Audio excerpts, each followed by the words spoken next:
ಕೆಲವು ಸತಿ ವ್ಯಕ್ತಿ ಅವ್ರನ್ನ ನೋಡಿದಾಗ ಒಂದು ಆರ ಬರುತ್ತೆ, ಇನ್ನು ಅವ್ರು ಮಾತಾಡಿದಾಗ ಇನ್ನೊಂದು ರೀತಿಯವರ ವ್ಯಕ್ತಿಯ ಪರಿಚಯ ಆಗುತ್ತೆ. ಭಾಳ ಶಾಂತವಾಗಿದ್ದೀರಿ. ಅದು ಎದುರುಗಡೆ ಇರೋ ವ್ಯಕ್ತಿ ಮೇಲೆ ಡಿಪೆಂಡ್ ಆಗ್ತದೆ. ಯಾರ್ಯಾರಿಗೆ ಯಾವ್ಯಾವ ಥರ ಅವಕಾಶಗಳು ಸಿಗುತ್ತೆ ಅಥವಾ ಅನುಭವಗಳಾಗುತ್ತೆ, ಅದರ ನಂತರ ಜೀವನ ಅನ್ನೋದು ಅರ್ಥ ಆಗ್ಲಿಕ್ಕೆ ಶುರು ಆಗುತ್ತೆ. ಎಷ್ಟೊಂದು ಜನ ಜ್ಯೋತಿಷನ ನಂಬಲ್ಲ. ಹ್ಞೂ ನಂಬಲಿ ನಂಬದೇ ಇರಲಿ, ಅದೆಲ್ಲ ವಿಧಿ ಲಿಖಿತ ಅಂತೀರಿ. ಹೌದು. ಈಗ ನಂಬಲಿಲ್ಲ ಅಂತ ಅಂದ ಮಾತ್ರಕ್ಕೆ ಸತ್ಯ ಸುಳ್ಳಾಗೋದಿಲ್ವಲ್ಲ. ನಮ್ಮ ಪೂರ್ವಜನ್ಮದ ಸಂಸ್ಕಾರಗಳು ಏನಿರುತ್ತೆ ಅದ್ರ ಮೇಲೆ ನಮಗೆ ಈ ಜನ್ಮದಲ್ಲಿ ಏನೇನು ಸಿಗ್ಬೇಕು ಅನ್ನೋದೆಲ್ಲ ಮೊದಲೇ ನಿರ್ಣಯ ಆಗಿರುತ್ತೆ. ಅವಕಾಶ ಸಿಗೋದ ನಾವೇ ಹುಡ್ಕೊಂಡು ಹೋಗೋದ ಅನ್ನೋದು. ಅಲ್ಲ, ನಮ್ಗೆ ಬೇಕು ಅಂದರೆ ಅದು ಸಿಗುತ್ತೆ. ಹಸಿವು ರೈಟ್ ಲೆಗಲ್ ಆಗಿದ್ದು ಮತ್ತು ಲೆಫ್ಟ್ ಲೆಗಲ್ ವಿತಿನ್ 4 ಮಂತ್ಸಲ್ಲಿ ಎಗೇನ್ ಶುರು ಆಗ್ಬಿಡ್ತು ನನಗೆ.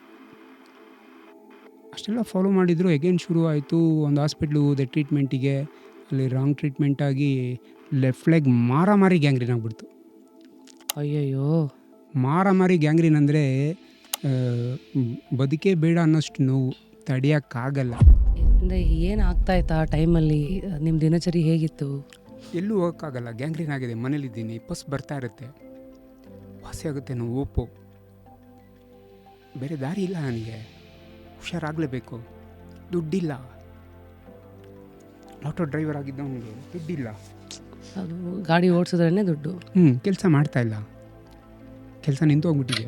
What are 3 signs that oil is genuinely cold press? Actually ಮಷೀನಲ್ಲಿ ಮಾಡೋದೆಲ್ಲ ಕೋಲ್ಡ್ ಪ್ರೆಸ್ಡ್ ಅಂತ ಬೋರ್ಡ್ಗಳು ಹಾಕ್ಕೊಂಡಿರ್ತಾರೆ ಅಷ್ಟೇ. ಅದು ಆದರೆ ಆ್ಯಕ್ಚುಲಿ ಅದು ಮಷಿನ್ ಪ್ರೆಸ್ಟು. ಹಾಂ, ಇದೇನು ಹುಚ್ಚೆಳ್ಳು ಚಟ್ನಿ ಕೇಳಿದ್ದೀನಿ. ಇದನ್ನು ಯೂಸ್ ಮಾಡೋದ್ರಿಂದ ಮೆಂಟಲಿ ಡಿಸಾರ್ಡರ್ಸ್ ಇದ್ದರೆ, ಮಾನಸಿಕವಾಗಿ ಅಸ್ವಸ್ಥತೆ ಇದೆ, ಡೈಲಿ 1 ಸ್ಪೂನ್ ಕುಡಿತಾ ಬಂದರೆ ಅದು ಮೆಡಿಸನ್ ಆಗಿ ವರ್ಕ್ ಆಗುತ್ತೆ ಅವ್ರ ಬಾಡಿಯಲ್ಲಿ. ಫುಲ್ ವಿಡಿಯೋನ ನೋಡಿ ಆನ್ ರ್ಯಾಪಿಡ್ ರಾಶ್ಮೀಸ್ ಯೂಟ್ಯೂಬ್ ಚಾನಲ್.